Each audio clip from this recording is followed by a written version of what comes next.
Insidious out of the further படம் பார்த்தாச்சு. So அதை பற்றி பேசலாம். Welcome to Thiru season. நான் உங்கள் திரு விஜய். ஸோ படத்தோட கதை என்னன்னு பார்த்தாக்க, நம்ம ஹீரோயின் வந்துட்டு சின்ன வயசுல இருக்கும்போது அவங்களோட அம்மா வந்துட்டு ஹீரோயின் கண்ணு முன்னாடி வந்துட்டு சூசைட் பண்ணிட்டு இறந்து போயிடுறாங்க.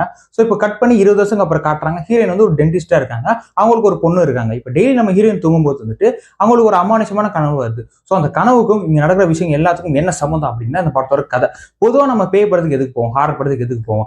சரி, பயமுறுத்துவாங்க, ஒரு மாதிரி ஹாரர் மூமெண்ட் ஜம்ப்ஸ்கேர் மூமெண்ட்லாம் பயங்கரமா இருக்கும் அப்படின்றதுக்காக தான் போவோம். இந்த படத்துல அது சூப்பரா இருக்கும் கிடையாது, தாறுமாற கிடையாது சொல்ல போனா. அதுவும் வந்து ஒரு 2 மணி நேரத்துல வந்து அப்படியே தூக்கி வாரி போட்டுருச்சு. நானே ரொம்ப பயந்துட்டேன். ஒரு 2 மணி நேரத்துல வந்து சூப்பரா இருக்கும் இருந்துச்சு.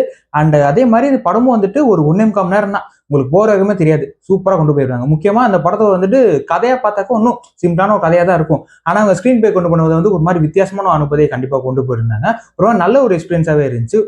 இது சொல்ல போனா இன்சிடியஸ் வந்துட்டு இது 6th பார்ட் இன்சிடியஸ்ல வரதுலே.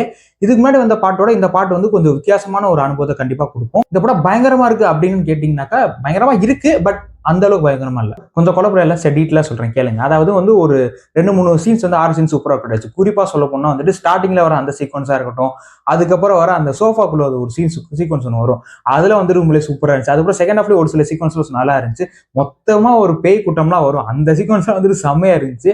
அதுக்கப்புறம் கிளைமாக்ஸ் வந்துட்டு டே என்னடா இப்படி முடிச்சிட்டீங்க அப்படின்ற மாதிரி இருந்துச்சு. மாதிரி சர்ப்ரைசிங்கான ஒரு கிளைமாக்ஸாவே இருந்துச்சு. அண்ட் வந்து படம் இப்படி முடியும்னு தெரியும். பட் அந்த கிளைமாக்ஸ் முன்னாடி ஒரு விஷயம் நடக்கும். அது வந்து கொஞ்சம் சர்ப்ரைசிங்காக தான் இருந்துச்சு. ஸோ என்ன பொறுத்தவரை இன்சிடியஸ் எப்பவுமே டிசப்பாயின்ட் பண்ண வாய்ப்பே இல்லை.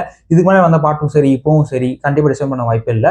என்கிட்ட கேட்டீங்கன்னா ஒரு சில பேர் சொல்ற மாதிரி இந்த படம் வந்து போன 2 பாட்டோட கொஞ்சம் பெட்டரா இருக்கு அப்படின்னு கண்டிப்பா சொல்லலாம். பட் வந்து ஆகா ஓகா அப்படின்னு கேட்டீங்கன்னா அது அந்த சொல்ல முடியாது. பட் கண்டிப்பா மஸ்ட் வாட்ச் அப்படின்னு கண்டிப்பா சொல்லலாம். அதாவது இப்போ உங்களுக்கு ஒரு தியேட்டருக்கு போய் ஒரு ஹாரர் படம் பார்க்கணும் அப்படின்னு இந்த வீக்கெண்டுக்கு இந்த படத்தை தாராளமா ட்ரை பண்ணி பார்க்கலாம். ஒரு நல்ல ஹாரர் எக்ஸ்பீரியன்ஸ், ஒரு வித்தியாசமான ஹாரர் எக்ஸ்பீரியன்ஸ் உங்களுக்கு கண்டிப்பா கொடுக்கும். அண்ட் படத்துல கொஞ்சம் கொடூரமான விஷுவல்ஸ் இருக்குனால இந்த படம் ஏ சர்டிஃபிகேட் 8 போட்டு பாருங்க. ஸோ அதை நீங்க மைண்ட்ல வச்சுக்கோங்க. ஃபேமிலியோட போயிடாதீங்க, போகலாம். பட் வந்து இந்த கொடூரமான விஷுவல் ஓகேனா தாராளமா போங்க. அது வந்து கூட்டிட்டு போனீங்கன்னு வச்சுக்கோங்களேன், ஒரு சீன் ஒன்று வரும். இந்த பல்லு நோன்ற மாதிரி ஒரு சீன் ஒன்று வரும். அந்த சீன் பார்க்கும்போதே வந்துட்டு உங்க ஃபேமிலி எல்லாரும் அப்படியே உங்களையே பார்த்துட்டு இருப்பாங்க, இது படத்தை கடை கூட்டிட்டு வந்த அப்படின்னு. மற்றபடி இந்த படத்துல எந்த மாதிரி ஒரு விஷயமே இல்லை. தாராளமா நீங்க ட்ரை பண்ணி பார்க்கலாம். ஸோ இன்சிடியஸ் படத்தை நீங்க பாத்தீங்கன்னா உங்களுக்கு எப்படி இருந்துச்சு அப்படின்னு மறக்காம கமெண்ட்ல சொல்லுங்க. இந்த படத்தை மிஸ் பண்ணாம தியேட்டர்ல பாருங்க. இதே மாதிரி நிறைய மூவிஸ் ரிவ்யூஸ் வந்து நம்ம வீக்லி கண்டிப்பா போட போறோம்.